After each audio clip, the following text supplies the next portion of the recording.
Olá pessoal, eu sou o André L. Ribeiro e no bate-papo de hoje eu converso com Murilo Lacerda, que foi meu aluno no meu curso preparatório para certificação PMP, e já é um PMP, mas a gente não vai falar só sobre isso não. Eu estou aproveitando essas conversas com os meus ex-alunos para a gente falar também sobre várias coisas relacionadas ao gerenciamento de projetos. Então, como é que ele começou nesse mundo, os projetos que ele já participou, ele já trabalhou em escritório de projetos, já gerenciou projetos. E claro, vamos falar do porquê que ele também optou por fazer a certificação, como é que foi o processo, os benefícios que ele já teve com a certificação. E antes de eu já partir para esse bate-papo, eu queria só te convidar a conhecer também o meu curso preparatório para certificação PMP, em que você vai aprender muito sobre gerenciamento de projetos. É um curso também para certificação CAPM, ele se aplica à certificação CAPM também. E eu vou deixar um link na descrição desse vídeo, basta clicar, você pode conhecer mais sobre o curso e também se cadastrar na lista de espera para que assim que a gente abrir novas possibilidades de inscrição, a gente entrar em contato aí com você, tá bom? Vamos lá para o bate-papo então. Então, antes de mais nada, muito obrigado, Murilo, por estar com a gente aqui hoje nessa conversa. Muito obrigado mesmo por aceitar esse convite. Eu que agradeço, André, a oportunidade de estar aqui, né?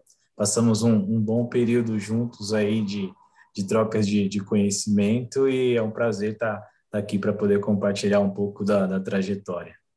Legal, bacana demais. Antes da gente falar desse passo mais à frente, que é a certificação, uma dúvida que muita gente tem é como começar nesse mundo do gerenciamento de projetos, né?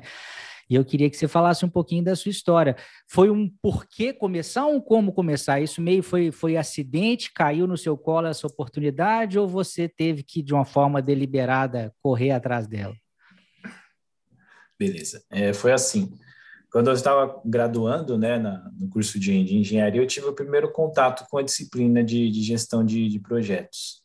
E é ali que eu comecei a me interessar sobre o assunto de gerenciamento de projetos.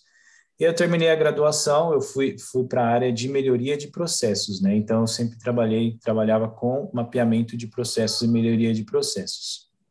Só que dentro da melhoria de processos tem microprojetos, não deixam de ser projetos. E aí eu senti a necessidade que eu precisava me aperfeiçoar na gestão de projetos e decidi então fazer um MBA, né, na gestão de projetos. E aí surgiu a oportunidade dentro da companhia, da empresa que eu trabalhava na época, de uma área de PMO, né, escritório de projetos, e eles me convidaram para poder fazer parte dessa iniciação dessa área. E aí que eu migrei de vez para a área de projetos, né? E eu já tinha me interessado anteriormente, agora eu precisava não só colocar em prática, mas também aprender novos conhecimentos, novas metodologias na parte de gerenciamento de projetos. E foi aí que foi um pouco da trajetória, foi meio que um acidente, meio proposital também, mas acabou casando aí as duas, o útil e o agradável. Entendi. E quando você entrou, né, para esse escritório de projetos, qual que era a sua função? Porque escritório de projetos é um negócio muito amplo, né? Tem escritórios que são mais de suporte, que eles estão mais interessados ali em criar uma metodologia, em fornecer um ambiente para que outros gerentes de projetos possam gerenciar o projeto. Existem aqueles de controle, em que você já tem até uma certa cobrança, às vezes, em cima de outros gerentes de projeto, e aqueles mais diretivos, em que, eventualmente, pessoas que estão no escritório gerenciam mesmo os projetos. Qual modelo de escritório era esse seu e qual que era a sua função nesse primeiro momento? Boa. Se iniciou como se fosse um PMO de suporte mesmo, porque a empresa tinha baixa maturidade de projetos. Então, a gente precisava disseminar, né, boas práticas de projeto, iniciar ali com algumas padronizações, né, alguns documentos, artefatos de projetos padrões ali, para que as pessoas começassem a se inteirar, começassem a aprender novas metodologias de projetos. E aí começou-se com um PMO de suporte e ele foi migrando, né, aos poucos para um PMO de controle. Conforme a empresa foi ganhando maturidade na gestão de projetos, os líderes de projetos, eles respondiam para PMO como uma forma mais de controle. E aí minha função diante disso, né, no início, era de aplicar todos os treinamentos, né, em relação às metodologias de projetos, criar todas as padronizações, os modelos de artefato padrão da companhia, E aí eu passei com o PMO de controle, eu passei a ser o responsável por adquirir todas as informações de projetos dos portfólios, dos indicadores de projetos, né, de avanço físico e financeiro, e fazer esse reporte, fazer esse intercâmbio entre líderes de projeto e a alta direção, né, a gestão. Entendi. Eu também tive uma época trabalhando exatamente nessa função aí, né? Uma empresa que estava começando ainda nesse mundo, aí a gente tem que, né, começar lá do básico mesmo, né? Desde da coisa mais fundamental, treinar o pessoal, mas é interessante. E aí, essa então foi uma primeira experiência, né, com essa parte de gestão, e a gestão de projetos, propriamente dito, você sempre atuou em escritório de projetos ou teve momentos em que você foi mais assim para ser o líder de projeto, ou pelo menos gerenciar uma parte de um projeto? Sim. E aí, depois dessa experiência com a parte de PMO, né, eu migrei para uma nova companhia e aí sim eu fui ser líder, né, de alguns projetos, alguns projetos de desenvolvimento de novos produtos, né, e aí eu tinha uma carteira pequena de projetos, em torno de 5, 6 projetos, e ali eu era o responsável pela entrega e resultado desses projetos. Então, agora eu estava na posição de GP, né, de gerente de projeto. Eu tinha que reportar não só para os stakeholders, né, que cabiam o projeto, mas sim agora para o PMO. Então, eu reportava também para o PMO, aí eu fui fazer essa função, e aí que eu senti a necessidade que eu precisava aprimorar um pouco mais, né, me aprimorar um pouco mais dos conhecimentos das metodologias de projeto a fundo, né, porque eu precisava colocar em prática. Sim, você estava do outro lado do balcão agora, né? Você começou como alguém que estava Exatamente. cobrando o gerente de projeto, como alguém agora que estava, de certa forma, né, sendo ajudado ao mesmo tempo sendo cobrado quando existe, né, essa figura aí do PMO de controle. E a título de curiosidade, antes da gente entrar, né, você falou que isso fez, né, surgir essa ideia da certificação. É, Só para a gente concretizar um pouco mais, porque a gente ouve muito falar em gerenciamento de projetos e às vezes as pessoas não têm, assim, quem é de uma área não entende muito bem como que funcionaria gerenciamento de projetos em uma outra área, né? Então, assim, a gente tem desenvolvimento de sistemas, a gente tem construção civil, mas me parece que você atua, né, num segmento mais industrial, né? Você falou primeiro melhoria de processos e depois desenvolvimento de novos produtos. Você se lembra, assim, de algum projeto que você possa dar de exemplo, materializar mesmo, qual foi o resultado do projeto mesmo nessas... Claro que quando você estava lá no escritório, você não lidava com um projeto especificamente, você estava mais acompanhando vários, mas só para o pessoal ter uma noção, assim, de na sua área, o que pode ser considerado um projeto? Legal. Eu vou começar lá quando eu fazia parte de mapeamento de processos mesmo, melhoria de processos, onde a gente tem ali microprocessos, né, e projetos também. E nesse caso específico, eu era líder responsável por um projeto de melhoria na indústria, na indústria farmacêutica, e aí eu tinha como meta reduzir tempos de ociosidade, de setup de equipamento, e reduzir lead time na entrega do produto. Então, esse era um dos projetos que eu liderei.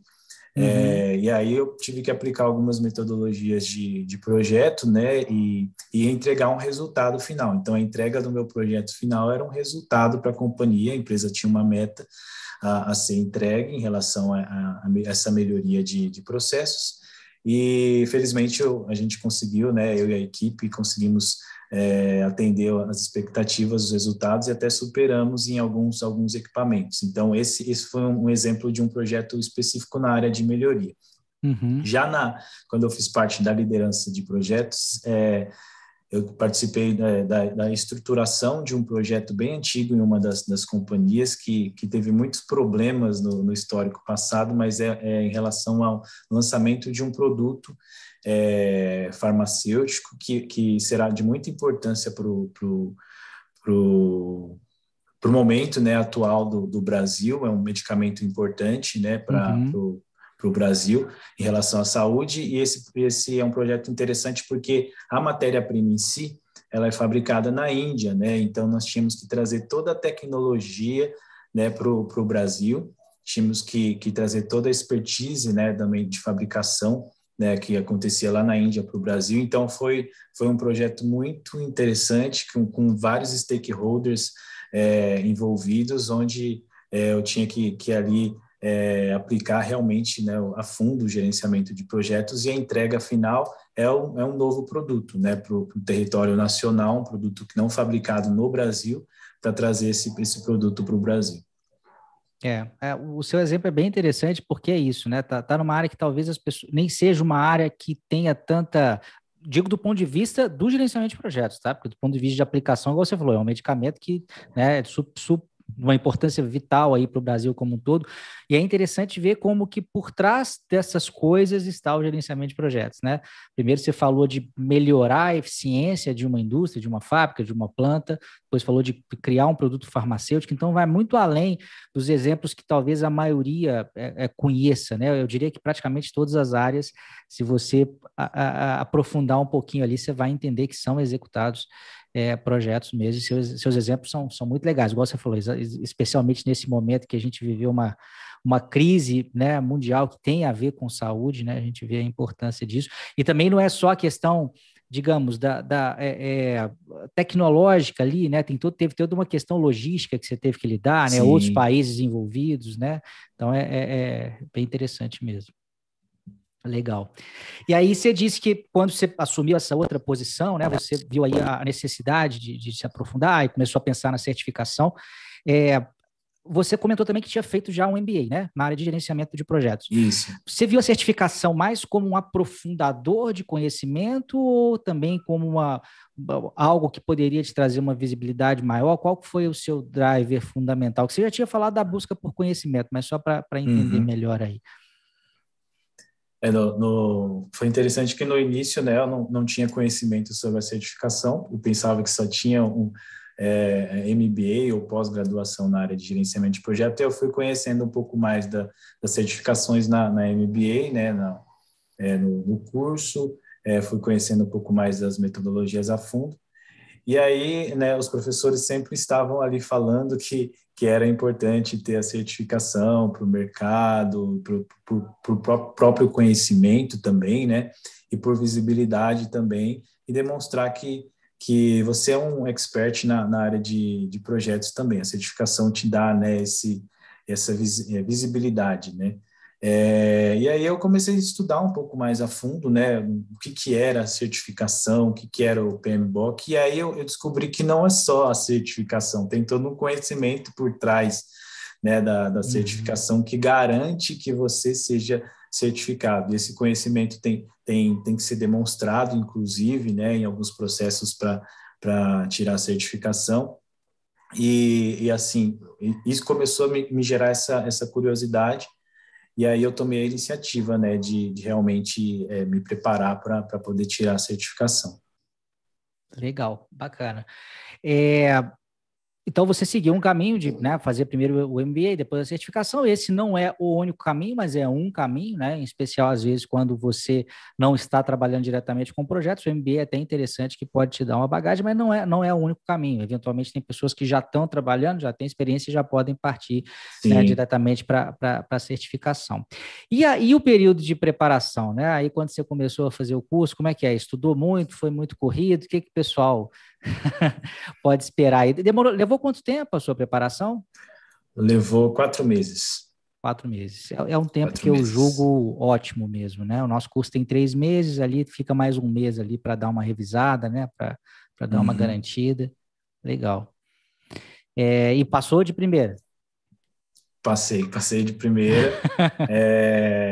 O estudo, assim, eu tive que aprender, né, a ter uma disciplina, né, porque normalmente na correria, né, na vida de São Paulo, não é fácil, então eu tive que aprender a ter essa disciplina de estudo diário, então estudava todos os dias, com exceção do sábado, mas estudava de segunda, sexta, sábado, sábado não, domingo, né, que eu estudava aos finais de semana só para revisar alguns conceitos que eu estava em dúvida.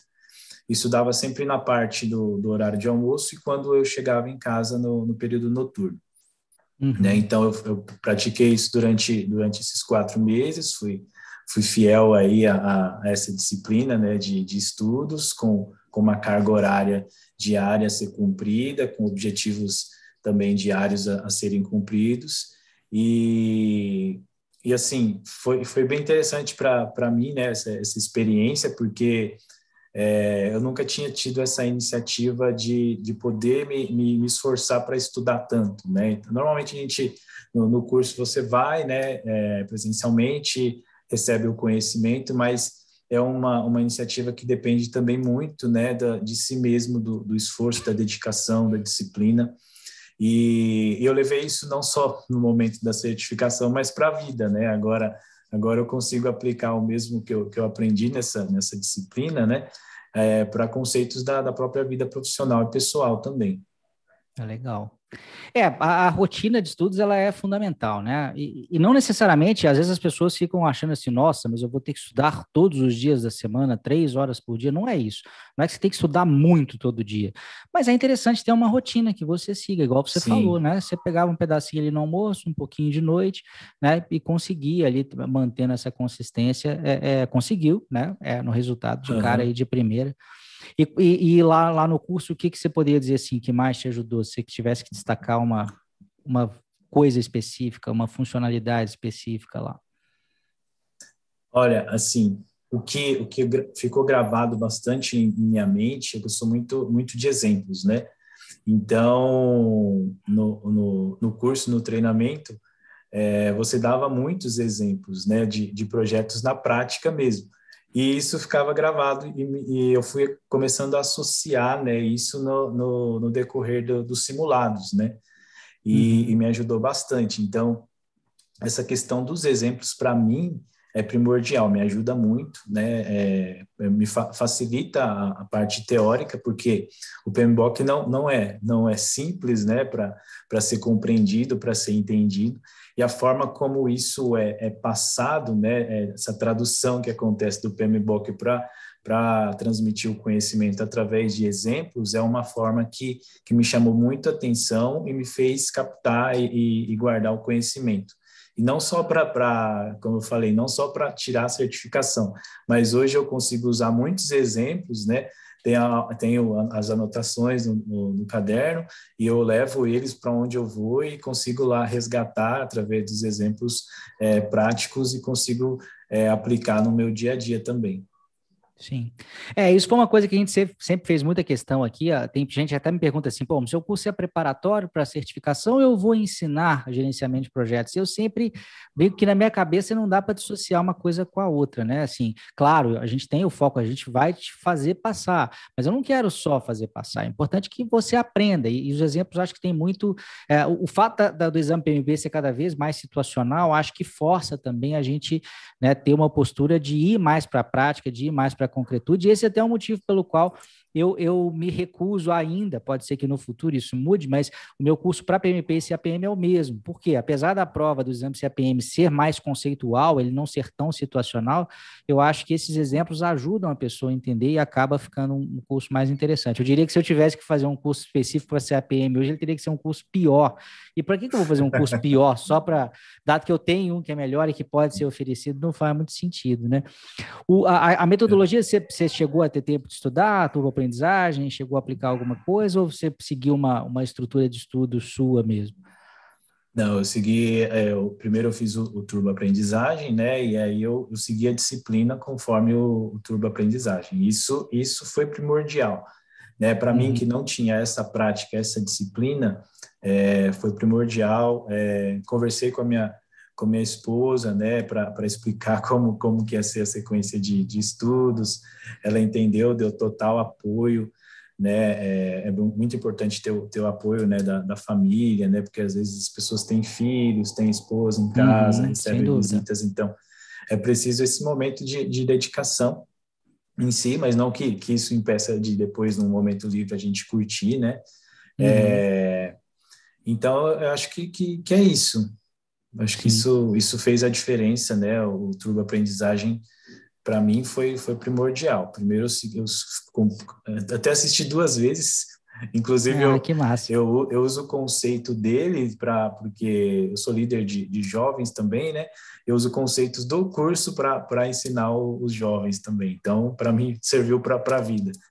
Que massa, que massa. É, aquilo foi bem fruto de uma inquietação. Primeiro que eu senti, né, assim, pô, só o meu curso pela internet é desde 2011, então já tem 11 anos, e eu notava que essa era uma dor latente, assim, uma dor importante e que ninguém dava bola para isso. Quer dizer, o professor normalmente tem mania de simplesmente, desculpe a palavra, mas de vomitar um monte de coisa em cima dos alunos, dar um monte de conhecimento, e o nosso cérebro não é assim, não é só sair falando, né? A gente precisa de uma estrutura, você precisa de. Não é que assim, parece um pouco arrogante, às vezes, eu estou ensinando a pessoa a estudar, todo mundo sabe estudar. Claro, todo mundo sabe ler, já estudou alguma coisa na vida, mas quando você está diante de um desafio um pouco maior, acho que ter essa sistemática ajuda, né? Entender como o cérebro funciona, entender que se você não tiver essa rotina que você fez tão bem, isso pode acabar gerando esquecimento, que vai acabar gerando falta de produtividade, você vai ter que estudar de novo. Então, eu costumo dizer que a aplicação dessa nossa metodologia de estudos, que é a autoaprendizagem, ela parece tornar o estudo mais demorado no primeiro momento, mas torna as coisas mais rápidas, porque é uma passada Com só. É igual certeza. você falou. Você foi 3 meses, depois estudou mais um pouquinho e fez a prova. Às vezes, quem não tem uma estrutura como essa, o que acontece? Né? Principalmente em curso presencial, a pessoa vai lá, faz o curso, não faz a retenção, não faz um estudo em casa, aí depois tem que estudar tudo de novo. Né? Acaba que tem que fazer um outro ciclo, às vezes maior do que aquele inicial, então acho que Uhum. acaba se pagando, né? Legal você ter se dedicado aí à tua aprendizagem. Foi interessante também, né? Porque um ponto aqui a destacar que eu pensava que na MBA seria o suficiente para mim poder ir lá e tirar a certificação, né? Eu não tentei porque eu estava totalmente enganado, né? Uhum. É, inclusive, eu até brinco com meus colegas, falei, meu, o treinamento que eu recebi do Andriele, assim, valeu mais o conhecimento no treinamento do que a MBA em si, né? Eu Que falei, se eu legal. pudesse voltar, eu faria Aham. direto o treinamento com o Andriele e a certificação. Isso é verdade mesmo, né?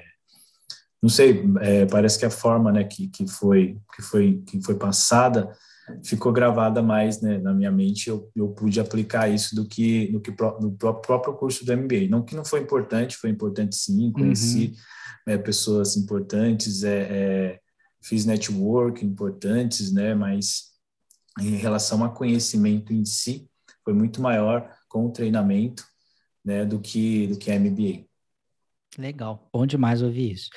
E aí, estudou, passou finalmente, passou esse sufoco. A gente estava conversando em off aqui, né? A gente brinca que sempre a sensação de quando a gente passa é sempre excelente e é primeiro de alívio, né? É uma mistura ali de alívio, Nossa. você, putz, todo esse esforço valeu a pena e depois a alegria, né? Claro, acho que quando o esforço também, quando a gente se dedica a uma coisa e isso dá certo, acaba trazendo uma alegria bastante grande. Mas para além dessa alegria e para além desse aprendizado que você falou que teve, você conseguiu detectar, assim, ou teve alguma coisa específica, assim, em termos de vantagem, de benefício? Porque a certificação ela acaba trazendo visibilidade dentro das empresas, em outras empresas.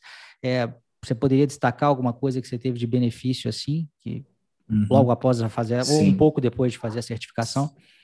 sim.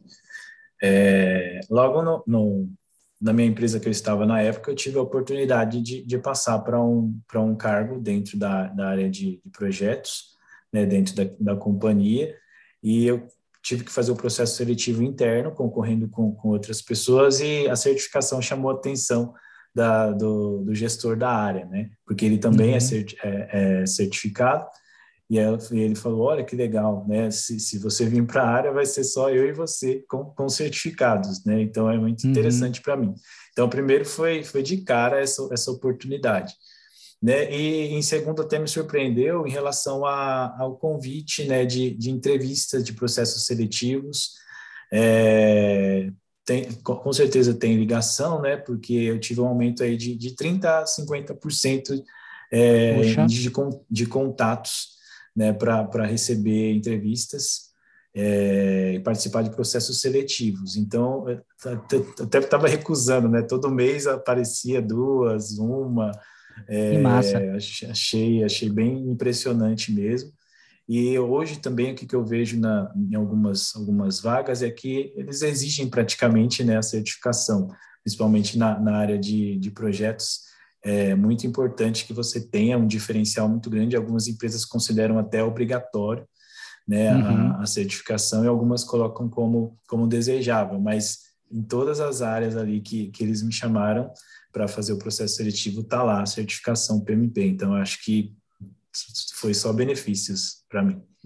Que legal. Então você conseguiu uma promoção dentro da própria empresa. Claro que não foi uma promoção assim passiva, né? Você se candidatou a uma vaga dentro da sua empresa Uhum. e conseguiu um cargo, em algum aspecto aí melhor do que aquele que você tinha anteriormente, né? E essa segunda coisa que você falou, essa procura, que é algo totalmente passivo, né? Você está lá na sua, você tem um perfil no LinkedIn. A culpa não é sua, a culpa é do seu LinkedIn, que as pessoas, né, te acham lá e começam a procurar. E isso até a mim surpreendeu, porque eu venho monitorando isso há muito tempo, e teve uma outra entrevista também do Bruno Campos, que foi meu aluno e me concedeu uma entrevista algumas semanas atrás, e ele falou a mesma coisa. Ele falou assim, cara, eu fiquei surpreso, porque no caso dele, primeiro serviu para ele ter um novo emprego. Ele estava desempregado, né, estava numa situação um pouco diferente da sua, ele nem tinha feito a certificação ainda, ele ia fazer 2 semanas depois. Aí o cara falou que era pré-requisito, ele falou assim, não, mas pera lá. Aí ele virou e falou assim, eu vou passar, confia em mim. Se você acha que o único problema é eu não ser certificado, daqui 2 semanas eu te mostro. E foi dito e feito, ele colocou. E um efeito adicional, que ele falou assim, pô, depois que eu estava lá, eu não estava fazendo nada, porque eu estava feliz com o meu trabalho, tinha acabado de entrar, mas não parava de chegar, né, realmente aí a ofertas para participar de entrevista. Legal. É bom, né, saber disso, porque a gente vê Nossa, que compensa o esforço mesmo, né? sim, realmente. Legal. Murilo, cara, eu acho que é isso. Eu não sei se você tem alguma mensagem aí, alguma coisa para falar para quem está em dúvida se vale a pena ou não vale a pena a certificação. Acho que assim, de coisas que eu tinha para te perguntar era isso mesmo. Eu acho que foi super válido o nosso papo. Você falou de um monte de coisas aqui. Eu acabei aprendendo também um bocado, mas eu queria só que você deixasse uma mensagem final aí para quem de repente está em dúvida, está pensando em fazer a certificação, mas, pô, e aí? Faço, não faço? O que você poderia dizer aí? Ó, eu indico fortemente que faça, né? Os benefícios são muito grandes, né? Não só em território nacional, mas também internacional também. Oportunidades, abrem-se as portas para oportunidades. Eu gostei tanto que já pretendo para o próximo ano continuar com outras certificações aí também, já na parte de ágil, né? Também que eu quero me aprimorar mais. Então, com Legal. certeza eu recomendo fortemente, né, a certificação. Legal. Já que você está falando nisso, até me surgiu uma curiosidade agora. Essa parte de agilidade é mais uma curiosidade intelectual sua, ou no seu mercado isso também começa a ser aventado, as pessoas começam a falar? Porque foi algo que nasceu no mundo da tecnologia, né? E Uhum. gradativamente está indo para outros mercados também. Porque você está trabalhando numa empresa farmacêutica hoje, não é isso? Não, hoje Atualmente? Não, não. eu troquei de ramo, eu estou no ramo de energia agora, né? Ah, tá. Você estava na farmacêutica, está na de energia, mas Isso. você já ouve falar de agilidade aí nesses meios aí também? Sim, inclusive foi um dos requisitos que pediram para mim, né, aprimorar dentro da área de onde eu estou hoje, aprimorar os conceitos de agilidade, porque hoje tudo se fala em agilidade, né? Uhum, Porque há benefícios reais em cima disso, de métodos ágeis, né? Senão não sim. seria tão famoso como é. Então eu necessito não só de curiosidade, mas também de aplicabilidade, porque esse conceito vem aumentando, né, no ramo industrial, onde eu estava anteriormente, também se discutia muito, estava introduzindo-se a questão de agilidade nos processos e projetos, e onde eu estou é um requisito, uma meta minha que eu tenho que aprimorar dentro do setor, da área de projetos, a questão de agilidade também. Ah, legal. Você fez em 2020 a certificação, não foi? A Isso, prova, é. Na época que você fez, a agilidade ainda não era tão forte quanto é hoje, né? Porque hoje a prova, não era. metade dela é. Naquela época aparecia alguma coisa, mas aparecia menos, né? Hoje até já tem essa demanda de 50% ser métodos ágeis e 50% ser preditivo. Mas, assim, isso é o que eu falo. Fazer a PMP hoje, né? Para quem vai estudar, você já vai ter uma necessidade um pouco maior de estudar agilidade, mas nada impede também de você se aprofundar mais, né? É muito comum, eventualmente, a pessoa às vezes faz a PMP, já teve que aprender agilidade para responder os 50% da prova, mas às vezes quer se especializar num framework específico, como Scrum, como Kanban, alguma coisa nessa linha, né? São caminhos possíveis também. Beleza. Mas bacana, Murilo. Brigadão mais uma vez, cara. Uma boa noite para você. Eu tenho certeza que todo mundo... Agradeço em meu nome e em nome de todo mundo que vai assistir esse seu vídeo. Tenho certeza que vai ser bastante gente aí. Valeu, brigadão. Eu que agradeço, André. Obrigado pela oportunidade. Estamos juntos aí na caminhada. Valeu. Tchau, tchau.